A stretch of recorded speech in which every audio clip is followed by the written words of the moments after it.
الحمدللہ رب العالمین والعاقبۃ للمتقین ولا عدوان الا علی الظالمین والصلاة والسلام علی خیر خلقہ محمد نبینا و سیدنا صلی اللہ علیہ وسلم ومن تبعہم بإحسان الی یوم الدین، اما بعد۔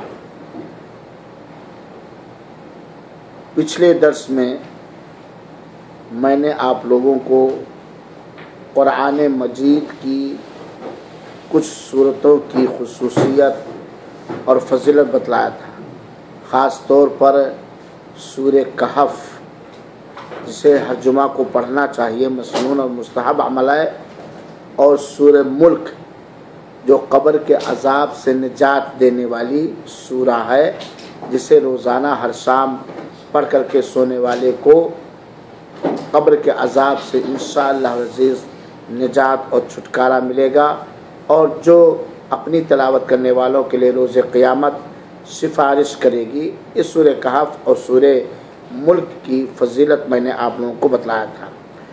آج میں ان چند صورتوں کی فضیلت بتلانا چاہتا ہوں جو صورتیں اکثر ہم لوگوں کو یاد ہیں، اپنی نمازوں میں ہم انہیں پڑھتے ہیں، اور اگر نہیں یاد ہیں تو ہمیں یاد کر لینا چاہیے۔ اور ان فضیلتوں کے بتلانے کا مقصد صرف یہ ہے کہ ہم سب اللہ تعالیٰ کے کلام قرآن مقدس، قرآن پاک کے ساتھ جڑیں، تلاوت کی حیثیت سے، سمجھنے کی حیثیت سے، اس سے روحانی اور جسمانی شفا حاصل کرنے کی حیثیت سے، اور عمل کرنے کی حیثیت سے، اور لوگوں تک پہنچانے کی حیثیت سے۔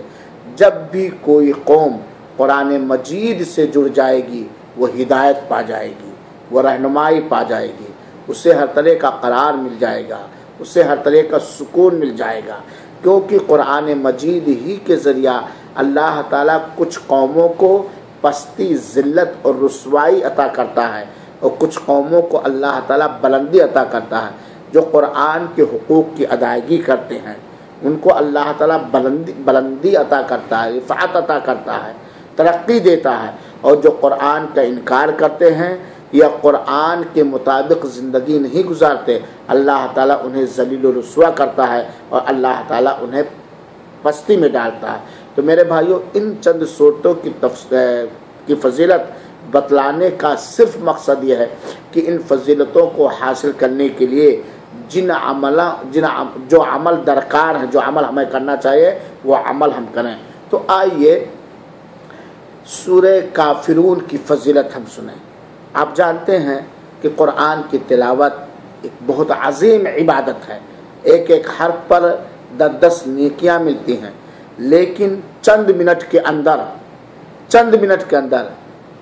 1/4 قرآن کی تلاوت تھوڑا کٹھن ہے، مشکل ہے، ہم جیسے کاروباری آدمی کے لیے، مشغول آدمی کے لیے ہے بات کی نہیں۔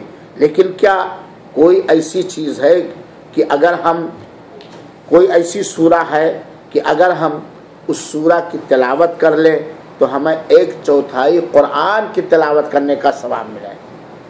1/4 قرآن، یعنی قرآن کو 4 حصے میں بانٹ لیں اور 1 حصے کی تلاوت کا اجر و ثواب ملے۔ وہ سورہ ہے سورہ کافرون، قل یا ایھا الکافرون لا اعبد ما تعبدون والی صورت۔ یہ وہ صورت ہے کہ جو آدمی اس کی تلاوت کرے گا، اگر ایک بار تلاوت کیا تو 1/4 قرآن کی تلاوت کرنے کا اسے اجر و ثواب ملے گا۔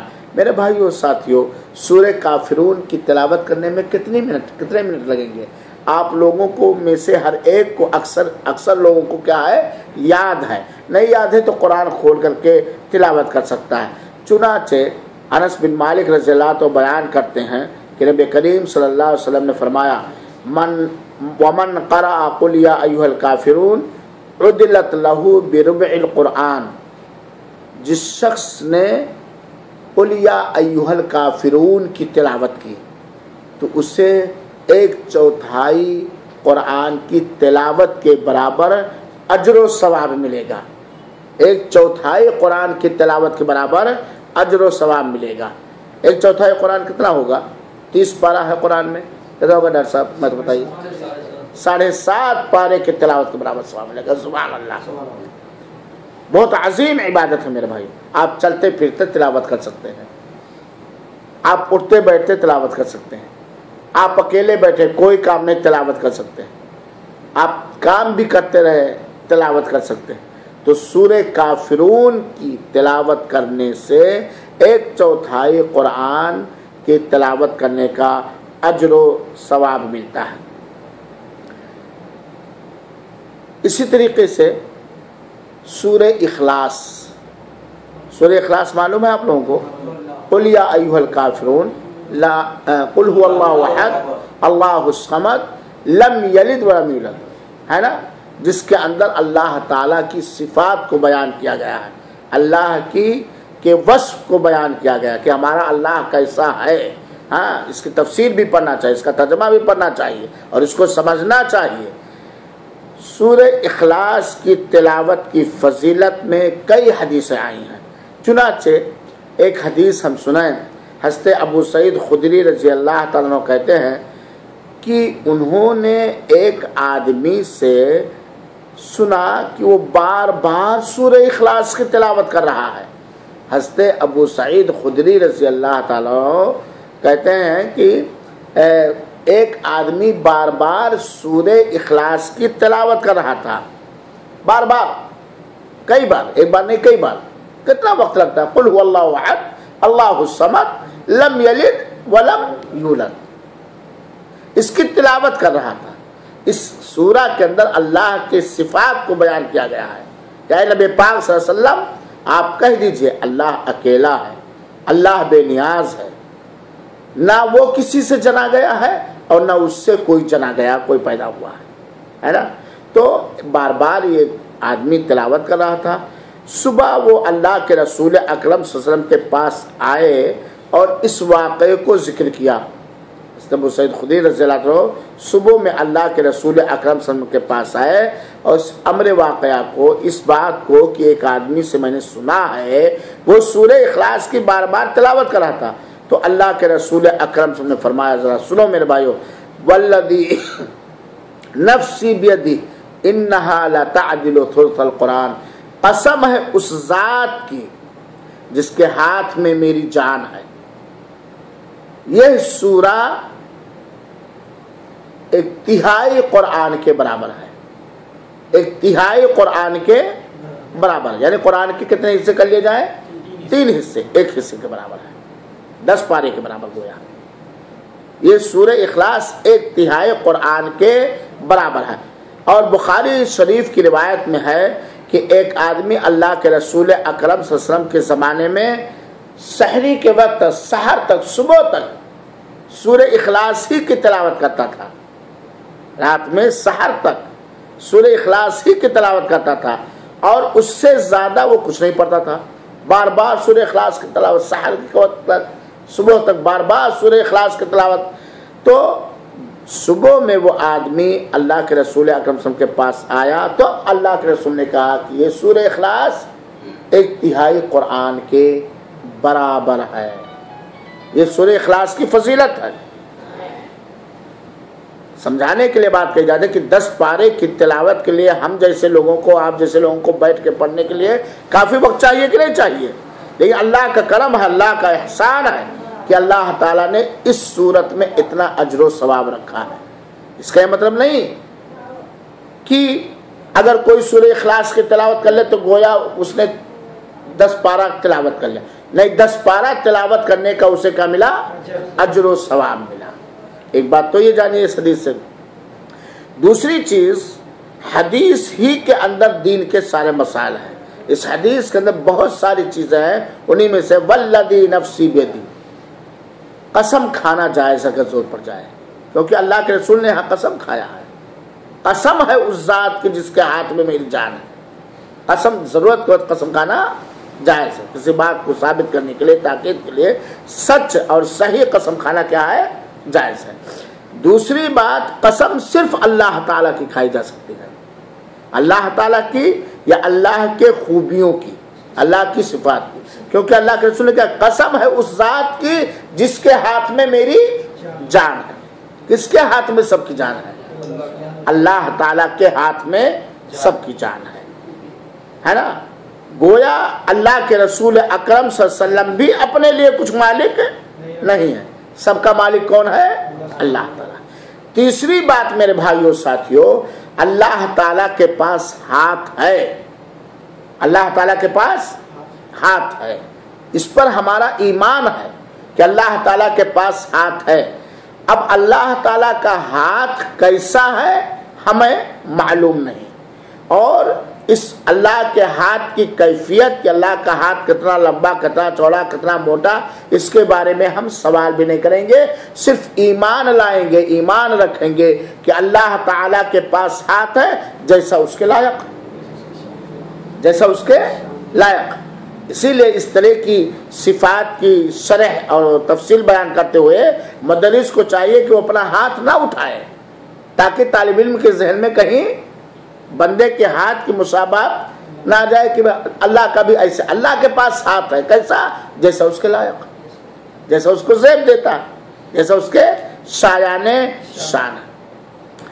چوتھی بات میرے بھائیوں ساتھیوں، آج بہت سارے لوگ اللہ کے نبی کی قسم کھاتے ہیں. اللہ کے نبی نے کس کی قسم کھائی؟ رب ذوالجلال کی. اپنی قسم نہیں کھائی، اپنی قسم اللہ کے رسول نے نہیں کھائی، کیونکہ کسی بھی مخلوق کی قسم کھانا یہ حرام اور ناجائز ہے. صرف اللہ کو زیب دیتا ہے کہ وہ اللہ اپنے مخلوق میں سے جس کی چاہے قسم کھائے. پانچویں بات میرے بھائیوں ساتھیوں، کتنا بڑا اجر و ثواب ہے اس سورہ اخلاص کی تلاوت کرنے پر. چند منٹ لگتے ہیں اور 1/3 قرآن کی تلاوت کے برابر اجر و ثواب ملتا ہے. چھٹی بات میرے بھائیوں ساتھیوں کہ یہ اللہ تعالیٰ کے قرآن مجید کی ایک اہم صورت ہے بات کی نہیں ہے، ہمارا اس پر ایمان اور یقین ہے. اور اللہ کا کلام سچا. اس کلام پاک کے اندر سورہ اخلاص کے اندر اللہ تعالیٰ نے ہمیں اور آپ کو سمجھایا، بتایا ہے کہ اللہ تعالیٰ اپنے کسی کام میں، اپنے کسی عبادت میں کسی شریک اور ساجدار کی کا محتاج اور ضرورت مند نہیں ہے. میرے بھائیوں ساتھیوں، ابو درداء کی ایک دوسری حدیث ہے. اللہ کے رسول اکرم کہتے ہیں اَيَعْجِزُ أَحَدُكُمْ أَن يَقْرَأَ فِي لَيْلَةٍ ثُلُثَ الْقُرْآنِ، کیا تم میں سے کوئی ایسا ہے جو ایک رات میں 1/3 قرآن کی تلاوت کر ڈالے؟ کیا تم میں سے کوئی ایک رات میں 1/3 قرآن کی تلاوت کر سکتا ہے؟ صحابہ کرام نے کہا کیف یقرأ ثلث القرآن، اے اللہ کے رسول اکرم صلی اللہ علیہ وسلم 1/3 قرآن کی تلاوت کیسے کر سکتا ہے کوئی؟ ایک رات میں 1/3 قرآن کی تلاوت کیسے کر سکتا ہے؟ تب اللہ کے رسول اکرم نے فرمایا قل هو اللہ احد تعدل ثلث القرآن. قل هو اللہ احد یعنی سورہ اخلاص 1/3 قرآن کے کیا ہے؟ برابر. 1/3 قرآن کے برابر ہے میرے بھائیوں ساتھ. لہذا ہمیں چاہیے کہ ہم زیادہ سے زیادہ اس سورت کی تلاوت کر کے 1/3 قرآن کی تلاوت کا اجر و ثواب حاصل کریں. اور یہ 2 صورتیں ہیں جو ہر ایک کو یاد ہیں میرے خیال میں، قل اعوذ برب الفلق اور قل اعوذ برب الناس، جس کو عربی میں معوذات کہتے ہیں. اس کی کئی طرح سے فضیلتیں حاصل ہیں. ان دونوں صورتوں کو پڑھ کر کے آدمی بیماری سے شفا حاصل کر سکتا ہے. ان دونوں صورتوں کو پڑھ کر کے آدمی بیماری سے شفا حاصل کر سکتا ہے. آج یہ بڑے افسوس کی بات ہے اور رونے کی بات ہے کہ جو چیزیں غیر لوگوں میں تھیں آج وہ سنی مسلمانوں کے ہاں رائج ہو گئی. تعویذ اور گنڈا، اور بہت سارے لوگ قرآن کی توہین کرتے ہوئے قرآنی صورتوں اور قرآنی آیتوں کا نمبر نکالتے ہیں. جیسے لوگ بسم اللہ کا نمبر نکالے 786 اور مان لیں کیا بٹا 92، اور یا قرآنی صورتوں کو لکھ کر کے تعویذ بنا کر کے کمر میں، ران میں، ہاتھ میں لٹکاتے ہیں اور اسی کو لے کر کے پاخانہ میں بھی جاتے ہیں، ہے نا، گالی گلوچ بھی بکتے ہیں، پیشاب پاخانہ بھی کرتے ہیں وغیرہ، بیوی سے ہم بستری بھی کرتے ہیں۔ یہ قرآن کی توہین نہیں ہے، یہ قرآن کی بے عزتی نہیں ہے۔ قرآن اللہ تعالی نے اتارا تھا۔ قرآن کے اتارنے کا مقصد کیا ہے؟ کہ بندہ اس کی تلاوت کر کے اجر و ثواب حاصل کرے، اس کو سمجھے، اس پر عمل کرے اور اس قرآن کی تعلیم کی طرف لوگوں کو بلائے، دعوت دے۔ یہ قرآن کے نازل کرنے کا مقصد ہے، کیونکہ اسی قرآن کے ذریعہ لوگوں کو ہدایت نصیب ہوگی۔ ہدی للناس کہا ہے، چونکہ متقی اللہ سے ڈرنے والے بندے قرآن سے زیادہ فائدہ اٹھاتے ہیں، اس لیے اللہ تعالیٰ نے اسے متقیوں کے لیے ہدایت کا بھی سامان قرار دیا ہے۔ تو اس کی بڑی فضیلت ہے۔ حضرت عائشہ رضی اللہ تعالیٰ عنہ کہتی ہیں کہ رسول اللہ صلی اللہ تعالی علیہ وسلم جب بھی کبھی بیمار ہوتے، رسول اللہ صلی اللہ علیہ وسلم جب بھی کبھی بیمار ہوتے تو اپنے اوپر قل اعوذ برب الفلق اور قل اعوذ برب الناس کو پڑھ کر کے پھونک لیا کرتے تھے۔ ایسا پھونک کہ تھوڑا سا تھوک کا کچھ حصہ نکلے، جس کو تھکانا کہتے ہیں، اس طریقے سے۔ یہ اللہ کے رسول کا عمل تھا کہ جب بھی آپ کو کوئی جسمانی بیماری یا پریشانی لاحق ہوتی، آپ محسوس کرتے، چاہے بدن کا درد ہو یا نظر بد ہو یا سر درد ہو، تو اللہ کے رسول اکرم صلی اللہ علیہ وسلم فوراً اعوذ باللہ بسم اللہ کر کے کیا کرتے ہیں؟ قل اعوذ برب الفلق اور قل اعوذ برب الناس پڑھ کر کے اپنے اوپر کیا کرتے تھے؟ پھونک لیتے تھے۔ حضرت عائشہ رضی اللہ تعالیٰ کہتی ہیں کہ جب آپ کے موت کا وقت آیا، آخری وقت جب آیا، دنیا سے رخصتی کا وقت آیا اور آپ کی تکلیف بہت زیادہ بڑھ گئی، اس وقت آپ کی تکلیف بہت زیادہ بڑھ گئی، تو میں اپنے ہاتھ وَأَمْسَحُ بِيَدِي رَجَاءَ بَرَكَتِهَا، تو کہتے ہیں کہ كُنْتُ أَقْرَأُ عَلَيْهِ، تو یہ قُلْ أَعُوذُ بِرَبِّ الْفَلَقِ اور قُلْ أَعُوذُ بِرَبِّ النَّاسِ میں خود اللہ کے رسول اکرم صلی اللہ علیہ وسلم پر پڑھتی تھی، اور آپ کے ہاتھ سے، یعنی رسول اللہ صلی اللہ علیہ وسلم کے ہاتھ سے آپ کے بدن پر اس ہاتھ کو پھیرتی تھی، کیونکہ تاکہ رسول اللہ صلی اللہ علیہ وسلم کے ہاتھ کی جو برکت ہے وہ میسر۔ تو اللہ کے رسول اکرم صلی اللہ علیہ وسلم جب بھی کوئی بیماری ہوتی تھی تو کیا کرتے تھے؟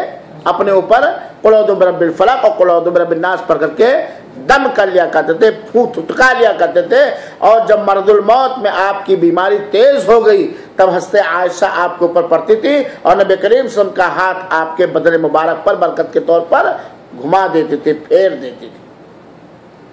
اس سے کیا پتا چلا کہ کبھی کوئی بھی بیماری محسوس ہو، چکر آ رہا ہے، سر درد کر رہا ہے، بدن درد، سب سے پہلے ہم لوگ ڈاکٹر کے پاس بھاگتے ہیں۔ نہیں میرے بھائیو سے، ٹھیک ہے ڈاکٹر کے پاس جانا ٹھیک ہے، جانا بھی چاہیے، حلال دوائیں کھانا بھی چاہیے، ڈاکٹر سے مشورہ بھی کرنا چاہیے، اس یقین کے ساتھ کہ ڈاکٹر شفا نہیں دے سکتا، اس یقین کے ساتھ کہ وہ دوا شفا نہیں دے سکتی، اللہ چاہے گا تو اس دوا میں شفا دینے کا اثر ڈالے گا، لیکن سب سے پہلے جو گھریلو دوا ہے، جو کلام الہی ہے، جو قرآنی علاج ہے، سب سے پہلے ہمیں اس کا سہارا لینا چاہیے، اس یقین کے ساتھ کہ اگر اللہ چاہے گا تو اس کلام کے ذریعہ ہمیں شفا دے گا۔ یہ ڈائریکٹ کلام شفا نہیں دینے والا ہے، یہ قرآن کی آیت ڈائریکٹ یہ شفا دینے والے، اللہ تعالیٰ اگر چاہے گا تو اپنے رحم و کرم سے اللہ کے ان صورتوں کی تلاوت سے ہمیں کیا ملے گی؟ تندرستی ملے گی، ہمیں شفا ملے گا، ہماری بیماری دور ہوگی۔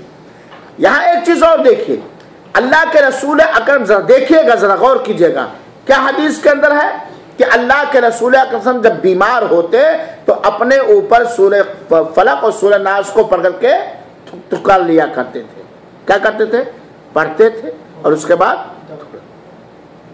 کیا اللہ کے رسول تعویذ نہیں لکھا سکتے تھے کسی سے اپنے لیے کہ بھائی آؤ سورہ فلق اور سورہ ناس پڑھو اور لٹکا دو، بار بار کون پڑھے گا میرے گردن پر، جبکہ اللہ کے رسول ہمیشہ پاک رہتے تھے اللہ کی خاص اوقات میں، ہے بات کی نہیں؟ کہ اللہ کے رسول نے سورہ فلق اور سورہ ناس کی تعویذ اور گنڈا نہیں بنایا۔ میرے بھائیوں، سورہ فلق اور سورہ ناس کی دوسری فضیلت یہ ہے، اور اس کی پابندی کیجئے میرے بھائیو ساتھیو، اس کی پابندی کیجئے، سوتے وقت انسان ان سورتوں کی تلاوت کر کے اپنی بچاؤ، اپنی رچھا، اپنی حفاظت کر سکتا ہے۔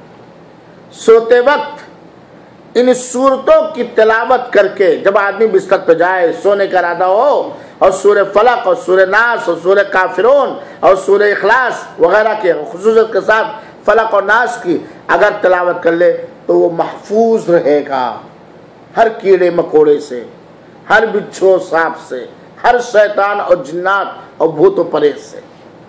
سبحان اللہ، ہے کہ نہیں؟ گھر میں علاج موجود ہے اللہ کے کلام کے ذریعہ، جو روحانی شفا بھی ہے جس کے اندر اور جسمانی بھی شفا ہے۔ چنانچہ حضرت عائشہ رضی اللہ تعالیٰ فرماتی ہیں، میرے بھائیو، نبی کریم صلی اللہ علیہ وسلم کے طریقے سے بہتر کسی اور کا طریقہ نہیں ہو سکتا ہے۔ کیوں ہو سکتا ہے؟ ہو سکتا ہے۔ حضرت عائشہ جو اللہ کے رسول اکرم صلی اللہ علیہ وسلم کی گھر والی ہیں، بتلاتی ہیں کہ اللہ کے رسول اکرم صلی اللہ علیہ وسلم جب ہر رات اپنے بستر پر آتے، جب اللہ کے رسول اکرم صلی اللہ علیہ وسلم رات میں اپنے بستر مبارک پر آتے تو اپنے ہتھیلی کو ایسے اکٹھا کر لیتے، ہے نا، ثم نفث فیہما، پھر اس میں تھکا لیتے۔ جب بھی آپ بستر پر آتے تو کیا کرتے؟ اپنے ہتھیلی کو ایسے اکٹھا کر لیتے۔ اصغر صاحب کو نیند آ رہی ہے، اور کیا کرتے؟ پہلے آپ تھکا لیتے، اس کے بعد اس ہتھیلی میں سورہ اخلاص پڑھتے، سورہ فلق پڑھتے اور سورہ ناس پڑھتے۔ کون کون سی سورہ؟ سورہ اخلاص اور سورہ فلق اور سورہ ناس، یہ پڑھتے۔ قل هو اللہ احد، قل اعوذ برب الفلق اور قل اعوذ برب الناس پڑھتے۔ پھر ان دونوں ہاتھوں سے اپنے جسم کے اگلے حصے میں اپنے سر کو، اپنے چہرے کو جہاں تک پھیر سکتے تھے اپنے دونوں ہتھیلیوں کو وہاں تک پھیرتے، اپنے چہرے پر، اپنے سر پر، اپنے آگے والے حصے پر جہاں تک پھیر سکتے تھے اللہ کے رسول پھیرتے۔ پھر ان دونوں ہتھیلیوں کو اللہ کے رسول اکرم صلی اللہ علیہ وسلم اپنے پیچھے جہاں تک پھیر سکتے تھے پھیرتے، اور ایسا اللہ کے رسول اکرم صلی اللہ علیہ وسلم 3 مرتبہ کرتے ہیں۔ بہتر ہے ان سورتوں کو 3 بار پڑھائے اور 3 بار پھیرائے۔ کتنا بہترین علاج ہے یہ رہنمائی نبی کریم صلی اللہ علیہ وسلم کو کس نے دی؟ اللہ تعالیٰ نے دی نا، ہے کہ نہیں ہے؟ یہ اللہ کا بتایا ہوا علاج ہے کہ بستر پر جا رہے ہو، رات کا اندھیرا ہے، تاریکی ہے، گھر میں سانپ بھی آ سکتا ہے، بچھو بھی ڈنک مار سکتا ہے وغیرہ وغیرہ، جنات اور شیطان بھی آ کر کے دبا سکتا ہے وغیرہ وغیرہ، ہے کہ نہیں ہے؟ اپنی بچاؤ کر لو، رات میں اپنے لیے باڈی گارڈ، اپنے بستر کے قریب باڈی گارڈ کھڑا کر لو میرے بھائیو ساتھیو، اور وہ باڈی گارڈ یہ ہے، یہ بچاؤ کا ذریعہ ہے۔ چنانچہ ہم جب بستر پر جائیں تو اپنے ہتھیلی کو اسے کریں اور اس پر تھکائیں ہیں، اور پھر قل هو اللہ احد، قل اعوذ برب الفلق، قل اعوذ برب الناس پڑھیں، اور اپنے سر پر، اپنے چہرے پر، آگے کے حصے پر جہاں تک بل سکتے ہیں بلیں، اور پھر پیچھے پر۔ کیا مشکل یہ کام ہے؟